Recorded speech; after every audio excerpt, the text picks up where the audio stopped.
All right, welcome everyone. We're Semblance of Sanity. I'm Caleb. I'm Jacob. And we're here for Saiki K, Season 1, Episode 7. All right, what antics will we get up to today, Jacob? You know, Caleb, I was just about to ask that same question. That's the real, thing that we're wondering right now. The same thing we do every day. That's right. Try to survive the world. Exactly. Try to keep anything from changing. Try to keep the world from breaking. Exactly. Yes, Yep. exactly. And also keep people from bothering me. And get some pudding. Yep.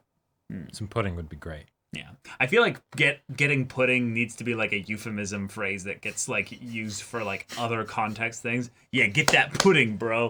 Like, Yes. You get out there Absolutely. and grind that pudding, like I'm not work going that to pudding grind. I'm not going to bring Get up on that the Sigma pudding grind set, I will not bring up the comparisons that Saiki makes with the different kinds of pudding and the valuation of the pudding, given the context that you're bringing the pudding into. It already works as well, because isn't it like something around 300 yen is what love is, basically? Like, isn't that kind of how it works? Oh boy. Something along those lines. But see, this is what happens, Jacob. When we've watched too much anime, all the discussion about comedy anime becomes super cultured as we bring all the things together. The point is that you don't need to put a price on love like 298 or 97 yen or whatever, because you know what the price of love is. It's a cleft chin, and its name is Nendo. And that's all I have to say about that. That's the truth. That is the truth. Yep. And the world will be brainwashed by that. Doesn't need to be brainwashed. If we have anything to say about it. No, that's just how it is. It is the It always has unshakable been. truth of this universe. True. Yeah. So, y'all, without further ado, accept it. All right, everyone, now be sure to go check out the reaction portion of the video in the description below, then come back here for the discussion. Judgment lights on.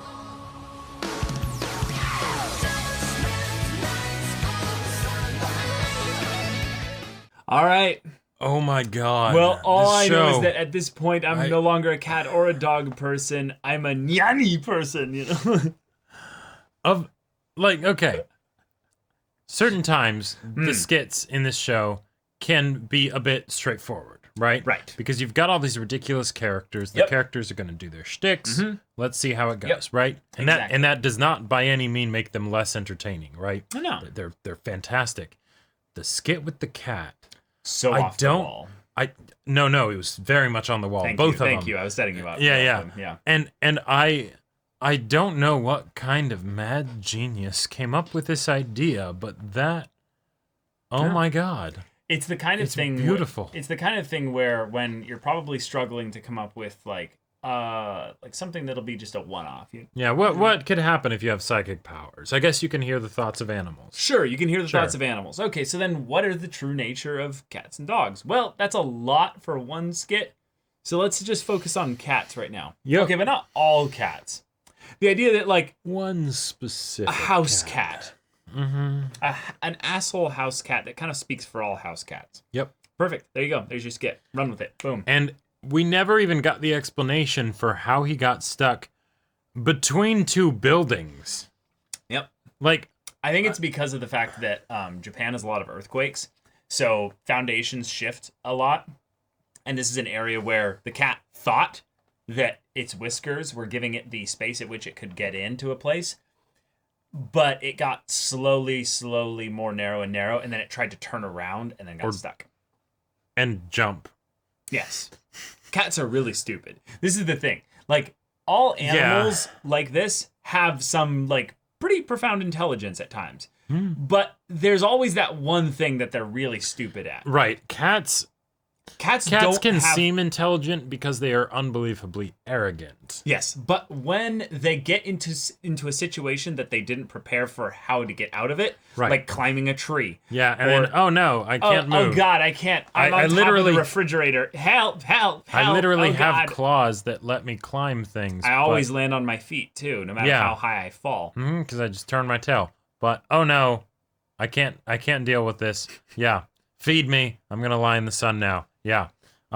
Also, to be so tightly stuck in between this. This cat must be fat as all get out because Fat and stubborn. Oh, very stubborn. Because you don't get stuck like that quickly. Mm-hmm. You get stuck like that because you're like, no, I can still make it through. Oh yeah. I just loved the voice acting, the build up to the Tasukete Kurasai. Yeah. Like, I never thought that we would see a thug cat in anime, right? Like, and like, that's not bipedal, you know, like not like a cat person in anime that's a thug, but like an actual cat that like I can basically see the jaw, you know, like sticking out, and like it's incredible.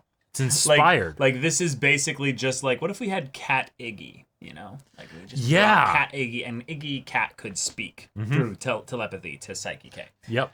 Wonderful. But of course, the New Year's the whole skit was amazing. Well, let's go through the Christmas one real quick. We'll get the New Year's one, but the Christmas one is so sweet because Nendo is a special, perfect, wonderfully doofus boy. Yep. We care about him a lot. So hearing that, oh no, Santa's never been by. Not that he's never gotten any presents. Like he specifically always gets one present from his mom. His mom's trying, you know, single mom, so yeah, it's probably really hard. Trying her best, yeah. But the idea of him being like, oh, I literally just saw Saiki's dad in the Santa outfit. He leaves, comes back in the back door with the same Santa outfit. He's like, oh, someone in the Santa. Oh, whoa, someone looks like Santa. Nendo needs to watch Toradora. But true. like it's one of those things where it's just like, yes, he's our precious boy. Every scene that we get with him is wonderful, but the fact that we can have something where his sweetness can be brought to the surface with some genuine, heartfelt material, not just he's the big himbo, you know, that is the wrecking ball for Saiki's, you know, peaceful life. Right. That was so wholesome, and I would love it to be a thing where if we do follow multiple years with Saiki, which we definitely don't have to, where it becomes a tradition of like, okay, get your friends that you don't want to say are your friends over here for the holidays, because damn it, we love them. We love them. Yeah. And of course, just having Nendo get his little own focus skit like this and leading it in such a wholesome way, despite the comedy being insanely strong with the parents. Oh yeah. God, the parents were so great this episode. Oh, but yeah, that New Year's skit, like the New Year's trilogy, skit was beautiful. Perfection. And especially with the parents, I'm really glad that they have gone this direction from the stuff that we had in the first episode, because it's much more on the like hilarious and overly wholesome versus like potentially annoying, you know? And I really appreciate that, but there's still plenty annoying for Saiki. And that's what really matters. Yes. Saiki's prayer just being, can I have a quiet New Year's? See, the best thing is that by Saiki praying, on some level, he probably just created a god of sorts. Maybe. And by the nature of him, maybe even making something like that and adding it into the psychosphere, he's potentially also made a being that is like, fuck you, Saiki, you and your like brainwashing shit. He did get his wish eventually, though. Not for very long. It was for a very short amount of time. Yeah, and it was, you know, at the cost of your not friends being told that you have psychic powers. But there was silence for about 3 seconds. I loved that so much. God, the idea that the parents are so excited to have friends of Saiki's here, which is really, really sweet, because the idea of that from their perspective, he has no friends. Which would be understandable because he has a very standoffish personality. Like, and he has done his best to keep himself from getting friends. Right, but from their perspective, they know everything about him, really. And he doesn't actually tell really too many people about all that kind of stuff. Nope. So they would be like, well, yeah, I guess that kind of makes sense that he wouldn't have many friends. He doesn't bring people over, right. So yeah, he's got psychic powers. That makes it... Oh, no. Yeah. God, I love that Saiki then went and manually removed the memory, but then it gets the brain replaced auto-filled with something else. Something that is indicative of the personality of whoever it was that had the memory removed, which means that they all kind of inserted that little bit of themselves into the idea of who Saiki K is. Like, But then Nendo, we don't know at all what he's replaced with because Nendo is an unreadable demon. No, you know? all he remembers. I mean, okay, actively remembering, that might be a bit much for Nendo. True. But it's probably just that nothing was filled back in. There's no thoughts that go on in there. So it's just something where he didn't have much friends growing up. That's it. Nothing else needed to be said. You know what's even better? What? Is that, we didn't know he would have any friends because the only friend we know that he has is Nendo because that's who was there on Christmas. It all makes sense. Nendo is his one true friend. Sure. So the fact that he has all these other people, they're like, wow, maybe from Nendo's perspective, it's we thought his only friend was Nendo. So- Yeah, and I mean, hey, if you only had to have one friend, That's true. Nendo would basically have you covered. Yep. You know? Kaido thinks he's a Chunin now. Teruhashi thinks that he has trust issues, which is like literally her entire character. Then fucking Hiro. Oh my god. The fact that he specifically says the tennis club champ that was so good that he just Yeah, his killed an passion. opportunity at He killed the friends. passion of all his teammates, and they quit. Okay, yeah, I would watch that sports anime. I would absolutely watch sure. that sports anime. Let's go. Yeah. Yeah. And that's on top of just all the stuff that happened at the actual Shrine, yeah. shrine. You know, I want a rival. Oh, Nendo. All right, this is it. Do you know how to play tennis? No, but I get the feeling I'd be pretty good at it. Sounds good. Yeah, yeah. Now, I don't know if that actually literally was spoken. That might have been his own thoughts of like what it would be like if if he was a rival. Oh yeah, no, I don't think. No, I don't. Yeah, that was very much in his own head. Yeah. But he did ask Nendo if he was any good at tennis. No. I'm saying that asking thing might not have actually been done. That whole thing might have been in his head. Oh, but Yeah. Nendo did respond. He was like, No, that could have been the imagined response of what it would be like if he got Sure. that to happen there. But back to the whole thing of the other bit of the New Year's deal with the parents telling them about his psychic powers. I gotta say, the idea of the parents then trying to basically fix the situation and causing it to get worse, that has got to be one of the most like hilariously real things that I've seen as a portrayal of like well-meaning parents in anime. Yes. Because that's absolutely how it would go. How it would right? go, yes. They would end up doing something that's a fairly simple, honest mistake. Yes. Right? Very honest mistake. And then because they care so much, they're gonna try and make it right. As hard as they can, putting everything into Over and over. And you know, it could have just been completely glossed over. It's just Right. like, okay, they said something weird, whatever, right? Wait, why are they still focusing on it? Why is this such a big deal? Wait, he doesn't actually have psychic powers. Does he? Does he? Nah. Does he? Maybe. Yeah. That was just so painful. I felt Saiki's pain because a lot of the times I feel like Saiki can be very melodramatic, shall we say, and that's Sure. part of his comedy.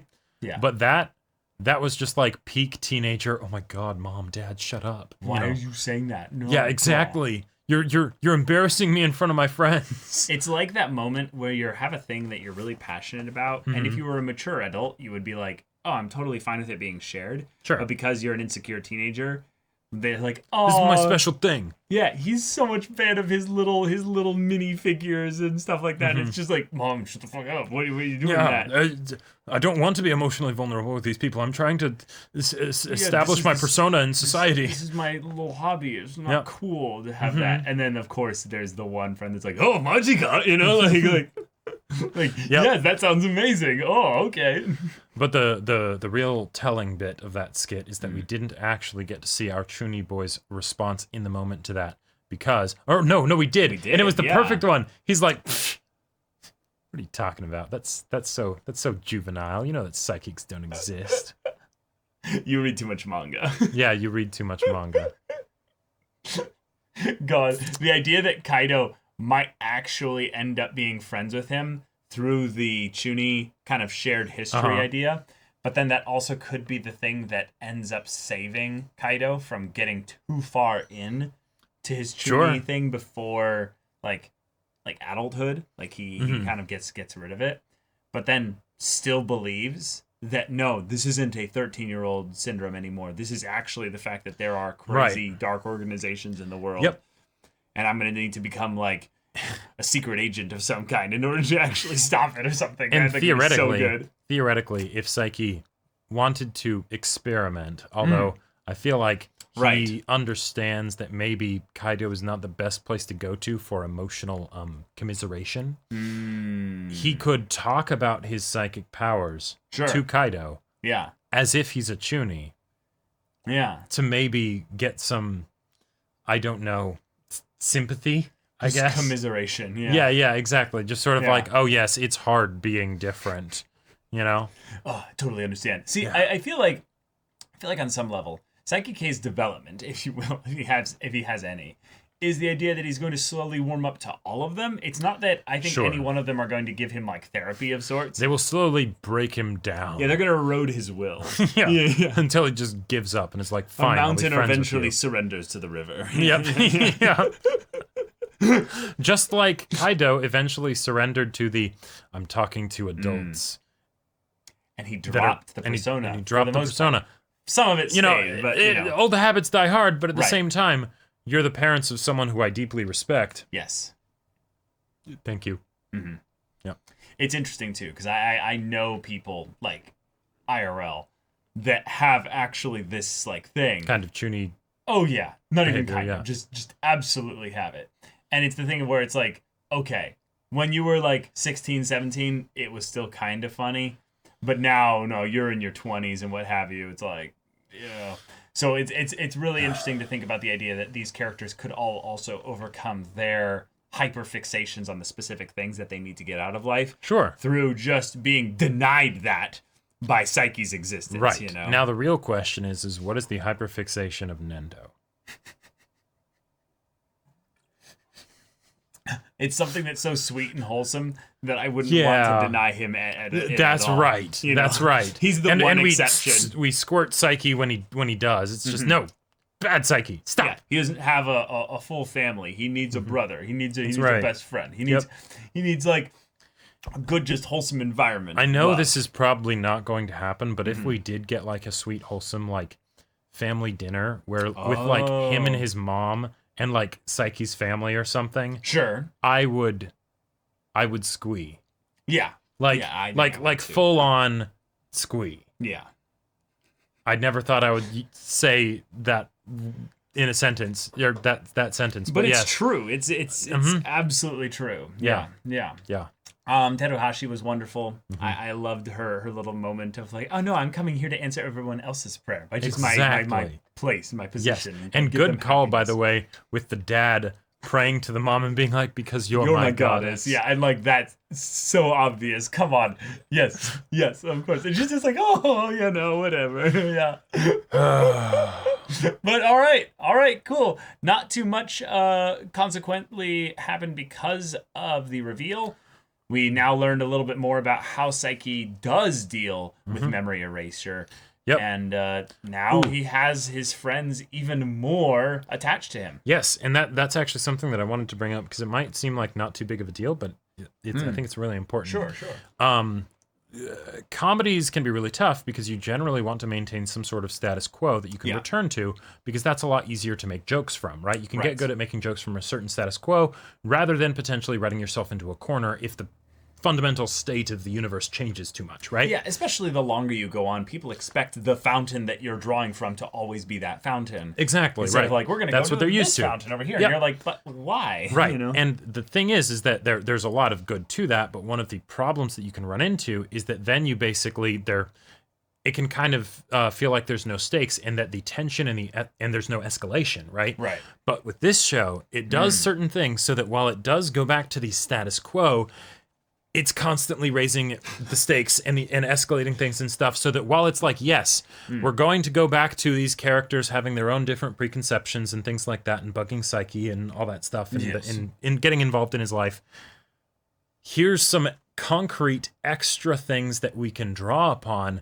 to make sure that it stays interesting and zany and off the wall and super fun. Indeed. And I'm just very grateful to the show for doing that. Same. And that's our next episode. So yeah, y'all, thank you so much for watching this episode's reaction and discussion. If you want to see the next episode's reaction and discussion right now, though, go check out the link in the description below. For our Patreon, you can get an early access there. You can watch full-length timer reactions there, and all this comes with Discord access, so you can chat with us in the community there about this show, about anime in general, and also be sure to check out our Twitch channel. We stream every weekday. The info's in the description. Yeah, so if any of that interests you, we'll see you there. But until then, we're Semblance of Sanity. I'm Caleb. I'm Jacob. And we'll see you all Next time.